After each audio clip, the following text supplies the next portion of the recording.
பிரியமானவர்களே, இயேசு கிறிஸ்துவின் இணையற்ற நாமத்தில் உங்களை வாழ்த்துகிறேன். இந்த மன்னா டுடே என்ற டெய்லி பாட்காஸ்டை கேட்கிற உங்கள் ஒவ்வொருவரையும் கர்த்தர் தாமே ஆசீர்வதிப்பாராக. எஸ்தர் 4வது அதிகாரம் 14வது வசனம் இப்படியாய் கூறுகிறது: நீ இந்த காலத்திலே மௌனமாயிருந்தால் யூதருக்கு சகாயமும் ரட்சிப்பும் வேறொரு இடத்திலிருந்து எழும்பும். அப்பொழுது நீயும் உன் தகப்பன் குடும்பத்தாரும் அழிவீர்கள்.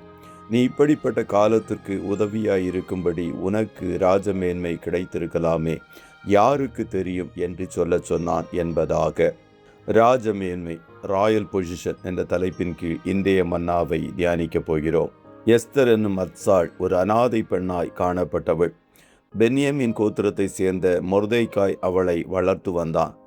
எஸ்தரும் அவன் சொல் கேட்டு ஒவ்வொரு காரியங்களையும் செய்து கொண்டு வந்தாள். பின்னாட்களில் அவள் இந்தியா முதல் எத்தியோப்பியா வரைக்கும் 127 நாடுகளை அரசாண்ட பெர்சிய ராஜாவாகிய அகாஸ்வேருவுக்கு மனைவியாகி அந்த தேசங்களுக்கெல்லாம் ராணியாகும் பாக்கியம் பெற்றாள். அவளுக்கு இந்த ராஜமேன்மை கர்த்தருடைய கிருபையினாலும் தயவினாலும் கிடைத்தது. நம்முடைய தேவன் சிறியவனை புழுதியிலிருந்து தூக்கிவிடுகிறவர், எளியவனை குப்பையிலிருந்து உயர்த்துகிறவர். அடிமையாகவும் சிறை கைதியாகவும் காணப்பட்ட யோசேப்பை உயர்த்தி முழு எகிப்திற்கு பிரதம மந்திரியாக்கினார். விதவையாய் காணப்பட்ட ரூத்தை ஆசீர்வதித்து போவாசின் மனைவியாக்கி இயேசுவின் கொள்ளுப்பாட்டியாகும் பாக்கியத்தை கொடுத்தார். படிப்பறிவில்லாத மீனவர்களை தெரிந்தெடுத்து சீஷர்களாக்கி உலகத்தை கலக்குகிறவர்களாக மாற்றினார். கர்த்தருடைய பிள்ளைகளே, நீங்கள் தெரிந்து கொள்ளப்பட்ட சந்ததியாயும் ராஜரீகமான ஆசாரிய கூட்டமாயும் பரிசுத்த ஜாதியாயும் அவருக்கு சொந்தமான ஜனமுமாயும் இருக்கிறீர்கள். ஆகையால் உங்களுக்கு கிடைத்திருப்பது ராஜமேன்மை என்பதை அறிந்து கொள்ளுங்கள். உலகில் கோடிக்கணக்கான ஜனங்கள் காணப்பட்டிருந்தும் இயேசு நம்மை தெரிந்தெடுத்திருப்பது நமக்கு கிடைத்த பாக்கியமாய் காணப்படுகிறது. எஸ்தருக்கு தேவனிடத்திலிருந்து கிடைத்த ராஜமேன்மை அவளுடைய ஜனங்களுடைய உபத்திரவத்தில் அவர்களுக்கு உதவுவதற்காக என்பதை மேற்குறிப்பிட்ட வசனத்தை வாசிக்கும் போது அறிய முடிகிறது. ஆமானின் மூலம் 127 நாடுகளிலும் காணப்பட்ட யூதர்களுக்கு ஒருமித்து ஆபத்து வந்தது. எல்லோரையும் ஒரே நாளில் கொன்று ஒழிப்பதற்கு அவன் அகாஸ்வேருவிடம் அனுமதியையும் பெற்றுவிட்டான்.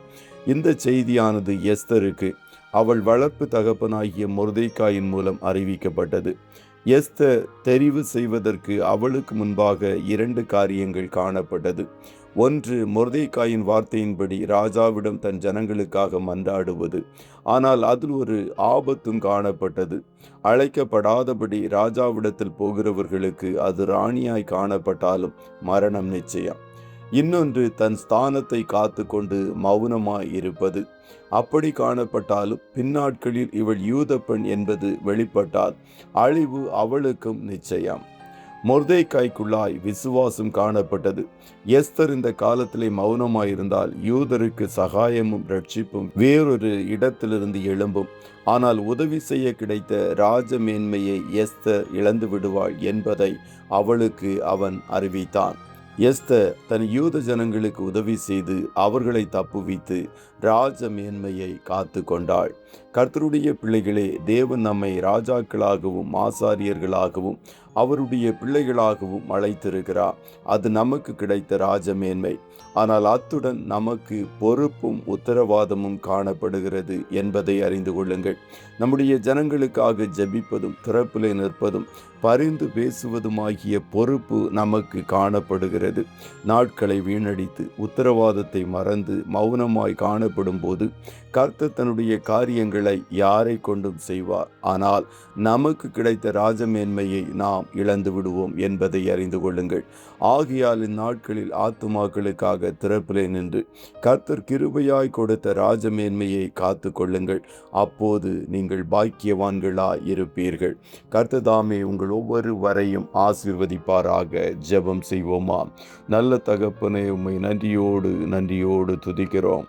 இந்த மன்னா டுடே என்ற டெய்லி பாட்காஸ்டை கேட்கிற பிள்ளைகள் ஒவ்வொருவரையும் கர்த்தர் தாமே ஆசீர்வதிப்பீராக. அப்பா, நீர் கிருபையா எங்களை தெரிந்தெடுத்து ராஜாக்களாய் ஆசாரியர்களாய் அழைத்தீரே, அதற்காய் கோடி ஸ்தோத்திரம். எங்களுக்கு நீர் கொடுத்த இந்த மகா மேன்மையான ராஜ மேன்மையை நாங்கள் அனுதினமும் காத்து நடப்பதற்குரிய கிருபையை பரத்திலிருந்து கர்த்தர் நீர் தந்தருளும் என்று சொல்லி ஜெபிக்கிறோம். உலகத்தில் காணப்படுகிற மேன்மைகளை பார்க்கலாம், இது மகா மேன்மையானது என்பதை உணர்ந்து பொறுப்போடும் உத்தரவாதத்தோடும் நாங்கள் காணப்பட கர்த்தருக்கு அருள் செய்யும். இந்த நாட்களில் நாங்கள் மௌனமாய் இருந்து விடாதபடி ஆத்துமாக்களுக்காக திறப்பில் நின்று மன்றாடுகிற அந்த ஆத்தும பாரத்தை எங்களுக்குள்ளாய் கர்த்தர் வைப்பீராக. இன்றைய தினம் உம்முடைய பிள்ளைகள் கையிடுகிற வேலைகளை ஆசீர்வதியும், போக்கிலும் வரத்திலும் உடனிரும் கண்மணி போல காத்தருளும். ஆட்டுக்குட்டியானவரின் இரத்தத்தின் பாதுகாப்பிற்குள்ளாய் ஒவ்வொருவரையும் கொடுத்து இயேசுவின் நாமத்தில் ஜெபிக்கிறோம் பிதாவே. ஆமே ஆமே.